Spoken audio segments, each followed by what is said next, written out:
Hello বন্ধুরা, সামনেই ধনতেরাস। ধনতেরাসের দিন আমরা প্রত্যেকে বাড়িতে মা লক্ষ্মী, কুবের এবং ধন্বন্তরী দেবের পুজো করে থাকি। তো তোমরা এই দিন বাড়িতে কুবের মূর্তি প্রতিষ্ঠা করতে পারো। তোমাদের দেখাচ্ছি, দাঁড়াও। এই যে কুবের মূর্তি, এরকম কুবের মূর্তি তোমরা বাড়িতে প্রতিষ্ঠা করতে পারো তোমাদের সিংহাসনে। কুবের ঠাকুরকে তোমরা কি করবে, লাল কাপড়ের ওপরে তোমরা রাখবে, ঠিক আছে, এবং পায়ে হলুদ ফুল অর্পণ করবে। এটা তোমাদের ঠাকুরের আসনে থাকবে।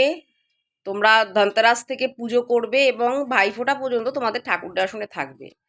তারপরে তোমরা এটাকে তোমাদের বাড়ির ঈশান কোণ, উত্তর পূর্ব কোণ যে ঈশান কোণ, সেখানে তোমরা সবসময়ের জন্য কুবের মহারাজকে রাখতে পারো। কুবের মহারাজের দিক হচ্ছে উত্তর দিক, ঠিক আছে, তিনি উত্তর দিকে বিরাজমান। তুমি তোমাদের বাড়ির উত্তর দিকের কোনো একটা জায়গায়, পরিষ্কার জায়গা, উঁচু জায়গায়, সেখানেও তুমি কুবের মহারাজকে প্রতিষ্ঠা করতে পারো।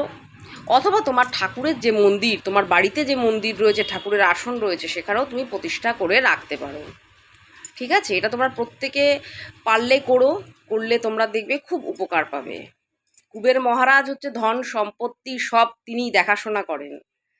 তো তাকে বাড়িতে রাখা মানে কোনোদিনও সে বাড়িতে ধন সম্পত্তির অভাব হবে না, ঠিক আছে।